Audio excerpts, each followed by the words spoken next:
We begin in Cleveland, Ohio. 14-year-old Gloria Pointer was walking to school, set to receive an honor for perfect attendance. But as her mother, Yvonne, explains, Gloria would never make it to class that day. The principal called and asked where was she. They called her name and she didn't come up to get her award.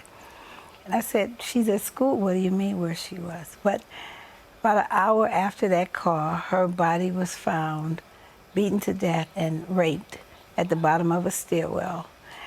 And just left there like a dog to die. Lois Shea Lacey of Oakland, California was just 16 years old when she was gunned down just across the street from her high school. Her car was mistaken for gang members. She was coming from her job at McDonald's, her part-time job, and her and a friend of hers were picked up by a young man in the neighborhood.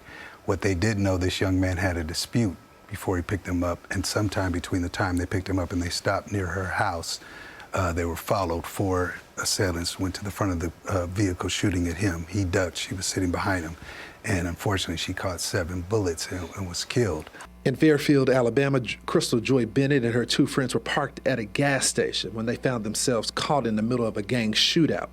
Crystal's mom, Sylvia, says it's a lack of solution that's allowed more young lives to be taken. I've seen so many youth that does not have hope.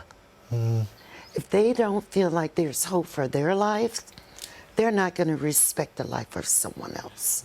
On Long Island, New York, Nisa Mickens, 15, and Kayla Cuevas, 16, were best friends who shared big dreams of joining the WNBA, but they were targeted and beaten by MS-13 gang members.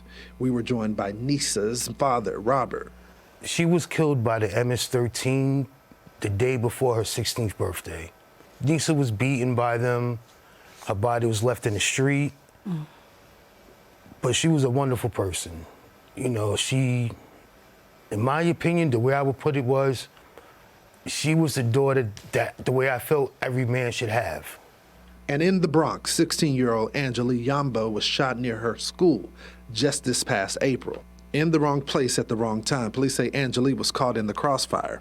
Her mother, Yaneli Enriquez, told us her dreams to help others. My daughter was everything. She was a sparkle. She was my star.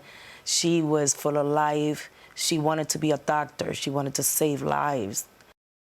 So those young lives all had value, all had potential, and it should be our priority to make sure their deaths were not in vain. So tonight we ask ourselves, what has broken the innocence of our nation's children?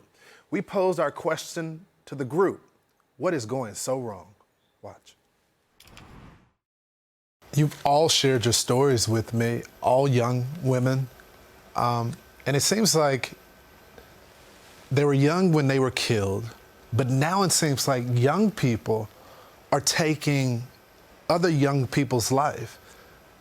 What do y'all think is going on? There's no structure. A lot of the kids these days go on peer pressure, you know, and they are kind of like obligated to join gangs because there's nothing else to do after school. Now, because of funding or for whatever reason, there is no place for kids to go. And if they are, you got to pay. And, you know, we working parents, we barely making it. It starts at home. Now, sure enough, there's a lot of different opportunities out there for kids to get into guns, gangs, all of the above. But we have to teach our children at home to make better decisions. What's going through your head right now as we have this conversation? I miss my daughter. Yeah. She was, Take your time. she was my best friend. You know? She was little me.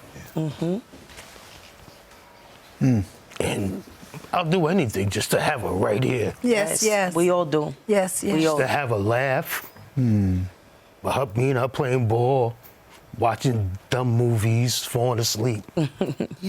You know, those special father and daughter moments, I won't ever have it back. Yvonne. I remember it was 3 days before I could see her body. And I just stood over a casket. I said, I'll find out what happened, Gloria, I promise. I didn't know it was going to take 29 years. Oh my God. But that's when we eventually got an arrest. Let me say this to all of you, because this is something my grandmother, Mother Pearl Franklin, who lived to be almost 102, Church of God in Christ, God told bless me her. Glory. when my baby was killed, she said, "My only grandson, where your daughter is now, as much as she loves you, she wouldn't come back here for nothing." And that always gave me solace in my darkest hours of wanting to be with her. Yvonne, I saw you nodding your head. What do you think is going on? Do you agree with everything? Well, I just might as well take it to church. Go ahead. I'm a There's preacher's an- kid. There's an absence of God. Yeah. When we were little, it wasn't an option whether you were going to go to Sunday school or Yes, not, ma'am. you know. You know, Donald, Miss Yvonne took us to church, and she said what used to happen back in the old days. There was also, back in the old days, people used to leave their doors unlocked. Yes. Have their keys just sitting in their car. Kids, you know, were afraid that their teachers would call their parents on them, and so they behaved, or they may get a spanking in school. Why does it seem like the problem is only getting worse? I concur with everything that's been said. God first, family. I came from a great family. I had my father in the home. I had my uncles. In fact, my mother used to hand out butt-whooping coupons in the neighborhood. It was okay for people in them days if they saw you. Yeah. So our Yes. community in Oakland in those days, we were accountable to and for each other.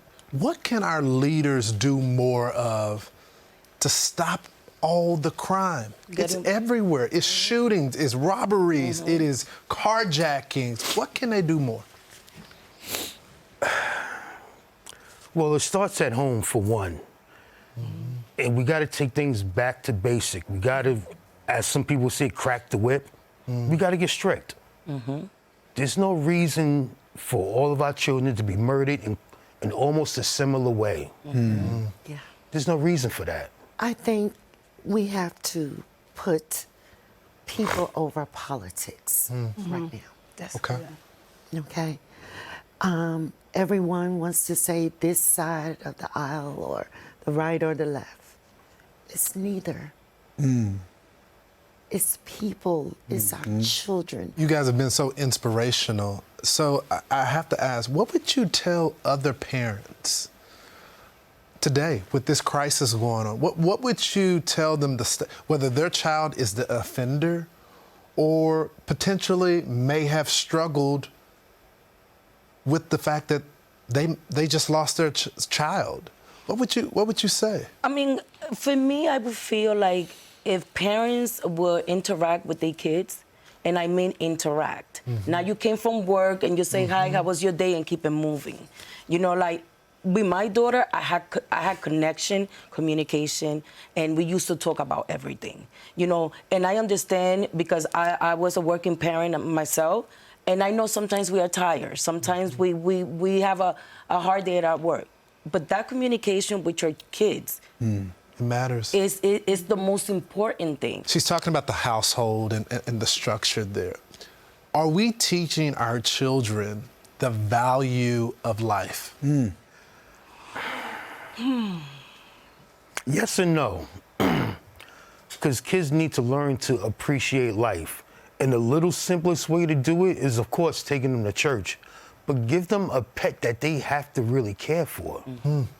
Something that, I don't care if it's a puppy, catfish, bird, whatever. Let them deal with it on a daily basis. Let them see how precious life is. So we have to go back to our old value system that grandma and grandpa had. You know, I'm going to love you and I'm going to tell you the truth. Yes, ma'am. And let me give you an example. The young man who was identified as shooting the fatal bullet that killed Crystal, his mother came in from California to the court procedures. She gave me the middle finger. She called me out of my name. And all of this is in front of her son. So you're telling him it's okay to take someone's life. Definitely. You know, we covered a lot today. and I think it's a lot that our audience can take with them home. It's one, it starts in the household. Number two is we cannot depend on our leaders to fix it, and we have to fix it ourselves. Absolutely. Thank you so much for being brave and speaking with me today. I really appreciate it. Thank you so much, you. Lawrence. We Thank you. appreciate it. Hey, Sean Hannity here. Hey, click here to subscribe to Fox News YouTube page and catch our hottest interviews and most compelling analysis. You will not get it anywhere else.